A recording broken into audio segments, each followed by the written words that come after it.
LDF-ലെ ഘടകകക്ഷികളെക്കാൾ ഈ സർക്കാരിൽ സ്വാധീനമുള്ളത് RSS-നാണ് എന്നൊന്നുകൂടി തെളിയിക്കപ്പെട്ടിരിക്കുകയാണ്. കാരണം ഘടകകക്ഷികൾ സമ്മർദ്ദം ചെലുത്തിയിട്ട് പോലും തന്റെ തീരുമാനത്തിൽ ഒരു മാറ്റവും ഇല്ല. ഇത്രയും ഗുരുതരമായ ഒരു ആരോപണം RSS നേതാക്കളെ കണ്ട് ചർച്ച നടത്തി എന്ന് ADGP സമ്മതിച്ചിട്ട് പോലും ഒരു വിശദീകരണം ചോദിക്കാനോ ഒരു നടപടിയെടുക്കാനോ തയ്യാറല്ല.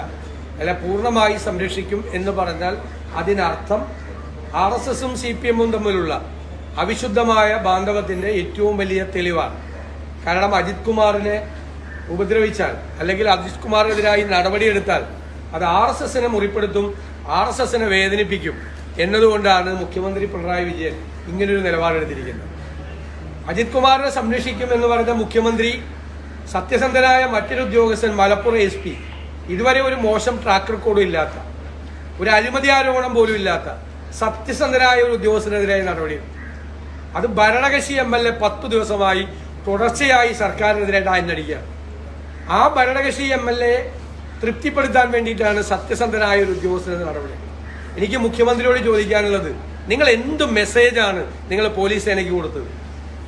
എല്ലാ ആരോപണങ്ങളുടെ നടുവിൽ നിൽക്കുന്ന RSS നേതാക്കളെ നിങ്ങൾക്ക് വേണ്ടി കണ്ടയാളെ നിങ്ങൾ സംരക്ഷിക്കുകയും സത്യസന്ധനായ ഒരു ഉദ്യോഗസ്ഥനെ ശിക്ഷിക്കുകയും ചെയ്യുന്നതാണോ നിങ്ങൾ പോലീസ് സേനയ്ക്ക് കൊടുക്കുന്ന മെസ്സേജ്? അതാണ് പോലീസിലെ ഹൈറാർക്കി മുഴുവൻ തകർക്കുന്നത്. ഞാൻ നേരത്തെ പറഞ്ഞതുപോലെ സ്കോട്ട്ലൻഡ് യാർഡിനെ വെല്ലുന്ന പോലീസിനെ ഏറാൻ മൂളികളുടെ സംഘമാക്കി മാറ്റുകയാണ് പിണറായി വിജയനും സംഘവും ചെയ്യുന്നത് എന്ന കാര്യത്തിൽ യാതൊരു സംശയമില്ല. ഈ ദിവസങ്ങൾ കണ്ടതാണ്. അപ്പൊ LDF-ലെ ഘടകകക്ഷികൾക്ക് ദശാബ്ദങ്ങളുടെ ബന്ധമാണ് LDF-ലെ ഘടകകക്ഷികൾക്ക് CPM-ഉമായിട്ടുള്ളത്. അവരൊന്നും പറയുന്നതിനോ അവരുടെ ആവശ്യങ്ങൾക്കോ ഒരു വിലയില്ല.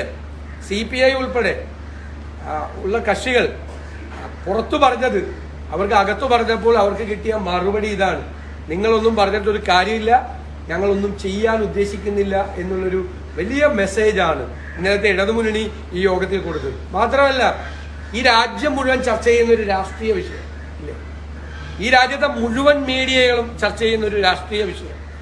ആ വിഷയം LDF യോഗത്തിന്റെ അജണ്ടയിൽ പോലും ഇല്ലായിരുന്നു ഇന്നലെ. ഞാനല്ല പറഞ്ഞത്, നമ്മളല്ല LDF-ന്റെ അജണ്ട നോക്കണം. പക്ഷെ അത് കഴിഞ്ഞ് പുറത്തിറങ്ങിയ ഒരു ഘടകകക്ഷി നേതാവ് തന്നെ പറഞ്ഞു LDF-ന്റെ അജണ്ടയിൽ പോലും ഈ വിഷയമില്ല. അപ്പൊ LDF എന്താണ്? LDF എന്തായി മാറി? എന്തൊരു ദയനീയമായ സ്ഥിതിയാണ് അതിലെ ഘടകകക്ഷികൾക്കുള്ളത്. ഈ ഏകാധിപത്യം CPM-ന്റെ മാത്രമല്ല, മുഖ്യമന്ത്രിയുടെ ഏകാധിപത്യം CPM-ന്റെ മീതെ മാത്രമല്ല, ഘടകകക്ഷികളുടെ മീതെ പോലും അടിച്ചേൽപ്പിക്കപ്പെടുന്ന ഒരു സ്ഥിതിയാണ് ഇന്നുള്ളത്. അതാണ് നമുക്ക് ചോദിക്കാനുള്ളത്. എന്തായാലും മുഖ്യമന്ത്രിക്ക് ഈ താൻ പറയുന്നതെല്ലാം കേട്ട് നടക്കുന്ന ആളുകളോട് അസാധാരണമായ ഒരു കരുതലാണ് ഉള്ളത് എന്ന് കൂടി ഇതിലൂടെ വ്യക്തമായിരിക്കുകയാണ്.